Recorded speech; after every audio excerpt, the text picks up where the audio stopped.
Hey, what's up, everybody? Welcome to today's Dish Tips. I'm your host, Coach Med. We've got a great one set up for you today, so stay tuned and check us out. Hey, guys.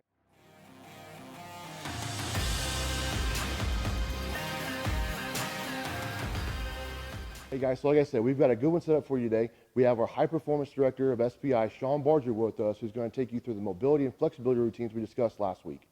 After that, we're going to show you the videos of the drills we discussed last week for our catching implementation for our pregame routines. Stay tuned, guys, and check these out. Hey guys, Sean Barger, strength and conditioning coach, high performance director of Sports Performance Institute. We're just going to go over a few drills, warm-ups that we can do throughout the baseball season or in between games on a tournament, just to keep you healthy and keep you mobile and keep you ready to play. Wanted to choose exercises or drills that are easily implementable, but also not with very little margin for error. So everyone should have a baseball in their bag, so let's actually use this as a tool to keep some things loose. One of those things will be just taking your cleats off, shoes off, roll the arches of your feet. You could also do this on your calf, sitting on the ground. Another spot I would recommend is right here, glute medius. Make sure you're not on a bone, on the hip bone. Don't want to go so far back where you're at that sacroiliac junction there. We don't want to roll on an actual bone, just right here on the side. If you have low back stiffness, obviously roll that out. Posterior side of your shoulder, upper back, again, not on the shoulder blade, not going for a bone. Also, on the anterior side, scalene area, subclavial area, in the neck area, I tell people in that triangle above your collarbone, below your collarbone. If you can find like a pole or a way to leverage this ball on a pillar, if you could find a good way to leverage the ball into like a wall or a pole so that you can really get in there deep, again, not on the bone. You want to go for areas that you feel stiffness at, and you'll know if you're stiff because there's a big difference between rolling this on a stiff muscle and a muscle that's already loose. Okay, next we're just going to go over one of my favorites, very simple. It accomplishes a lot of the mobility you need in your hips. It's just called the 90-90. So get on the ground. This can be just on the ground anywhere in between games. I would even recommend hanging out just on your phone or whatever else, just sitting in this position and making sure that you're getting your left and your right side. Always make a right angle at the ankle and at the knee, front and back leg. I would also encourage leaning forward over the front, get some extra stretching in that direction, rotating over your back leg, shifting around. If you really want to add to it, applying a reach with your ribs down. Take some exhales there just to reposition and relax things. Obviously switch over to the other side. You can't do enough of this. Next I'll go over controlled articular rotations for your ankle. This is phenomenal because again, you can't do enough of these. You're not going to cause any damage by doing these on a daily basis. Not only is it a mobility drill to keep your ankles mobile, but it's also strengthening you at end ranges so that you're strong within that range of your ankle. This can prevent ankle rolls, also contribute to helping your knees stay healthy as a catcher. So seated, we want to make sure that we relax the knee with your hand. And we're also not trying to rotate at the knee at all. We're not trying to get a circle at the heel. We're trying to get the most controlled circle, very slow. Do not go fast. You might feel burning in some muscles. That's a good sign. And you just want to work within the range of motion that you possess.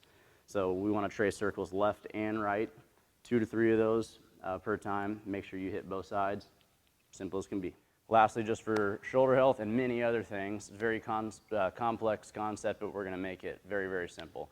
It's a breathing drill to help relax muscles that tend to get overused and also condition and contract some muscles that have the propensity to be overused or lengthened and weakened. So let's actually get down on all fours for one of these, and we want to make sure we round out our back and what we call a posterior pelvic tilt, so we do not want to be arched in our back here. We live here, we perform here all the time, so we want to reverse that by repositioning and tilting the pelvis backwards. Rounding out in our upper back, we want to spend time trying to, I tell people, thumb to the sky without extending. So we want to make sure we're trying to go thumb to the sky and then ribs down and back and take some deep breaths. So it looks just like this.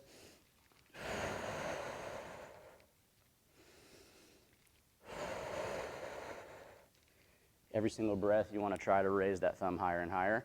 Let's also do shoulder external rotation. So your arm here, not necessarily in your arm slot, just out to the side, 90 degrees.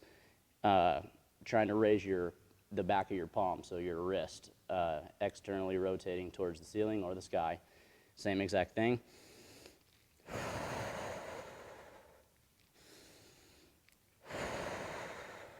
Want to stay around. We don't want to see your shoulder blades popping out. Obviously, you won't be able to tell, so if you could have someone monitor to make sure you're doing that properly.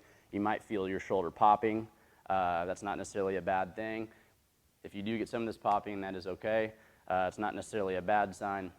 The breathing drill is doing exactly what we want it to. And lastly, just a dynamic warm-up that kind of tackles a lot of things. Again, you may not have a ton of time, so we're trying to fit as much as we can in a short period of time as possible.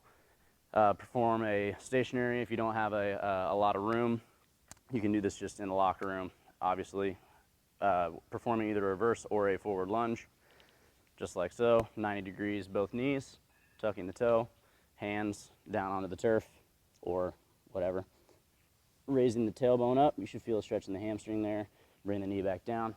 Rotate as far as you can over your front leg. Rotate as far as you can over your back leg. Don't want to fly that knee open though, we want to keep everything locked in. And then you could even add a reach.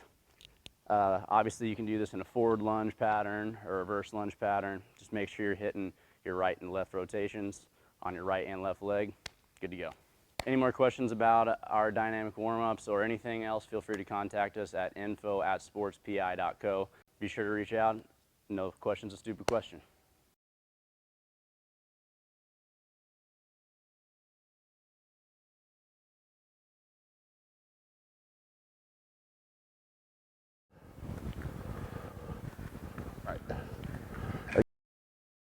Again. There we go. There you go. Good.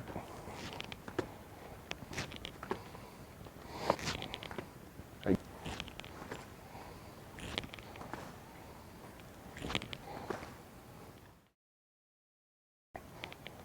One, two, three. 2, 1, 3, 1, 2. Hey everybody, thanks for stopping by and watching today's dish tips. We hope these tips help you guys out and improve your game down the road. If you have any questions on today's tips or drills that you just saw, please feel free to email us at info@mwcatching.com or DM us at any one of our social medias on Facebook, Twitter, or Instagram. Thanks for stopping by, guys, and we'll catch you later.